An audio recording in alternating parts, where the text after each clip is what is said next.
आखिर रावण की मृत्यु के बाद उसके पुष्पक विमान का क्या हुआ? क्या आज भी इस पृथ्वी में मौजूद है वह खास पुष्पक विमान आप देख रहे हैं?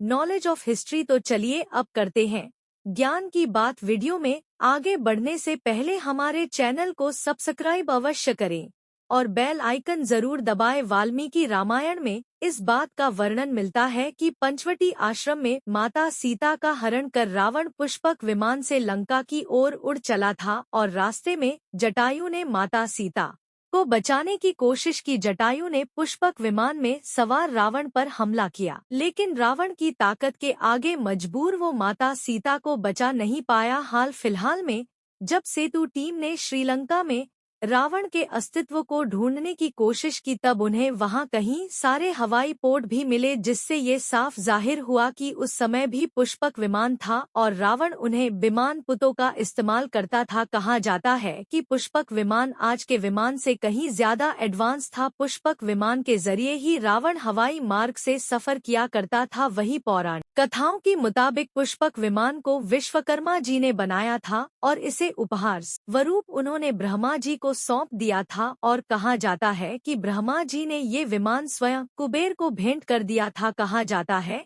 जब अपने ताकत के बल पर रावण ने कुबेर को परास्त किया तब उन्होंने उसकी सोने की लंका भी छीनी और पुष्पक विमान भी ले लिया। पुष्पक विमान उस समय कई सारी खूबियां से लेस एक लड़ाकू विमान जैसा ही था। रामायण के सुंदरकांड के 7वें अध्याय में पुष्पक विमान के बारे में जानकारी मिलती है। पुष्पक विमान की आकृति मोर की तरह थी। ये अग्नि और आयु ऊर्जा से उड़ान भरता था। इसकी तकनीक इतनी उत्कर्ष थी कि इसका आकार छोटा या बड़ा किया जा सकता था। इसे अपनी इच्छा अनुसार कहीं पे भी ले जाया जा सकता था, यानी कि इससे इंटर डायमेंशन ट्रेवल भी किया जा सकता था। यह चालक की इच्छा अनुसार ही गति पकड़ता था, मन की गति से उड़ान भर सकता था, यानी सोचने भर से इच्छित जगह पर ये पहुंचा सकता था। साथ ही ये बहुत सारे खतरनाक दिव्यास्त्र से भी लेस था। अपनी आने वाली वीडियो में हम आपको इस बारे में भी विस्तार से बताएंगे कि किस तरह से अमेरिका के कुछ सैनिकों ने अफगानिस्तान में एक विमान को पाया और जब उसे विमान को गलती से चालू कर दिया गया तब वो विमान अपने आप ही गायब हो गया। साथ ही उस वीडियो में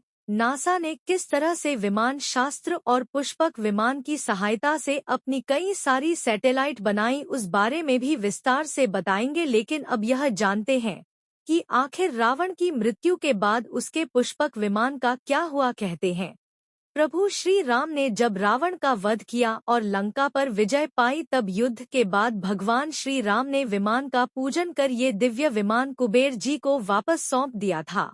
कुबेर ने पुष्पक विमान को भेंट स्वरूप भगवान श्री राम को दे दिया ताकि वो अयोध्या पहुंच सके, जिसके बाद इसी पुष्पक विमान से प्रभु श्री राम, माता सीता और लक्ष्मण जी अयोध्या पहुंचे थे। उसके बाद ये पुष्पक विमान वापस क्या कुबेर जी के पास चला गया या ब्रह्मा जी ने वापस इसी ग्रहण कर लिया, इस बारे में कोई भी सटीक जानकारी ना हमें विमान शास्त्रों में मिलती है ना ही रामायण में।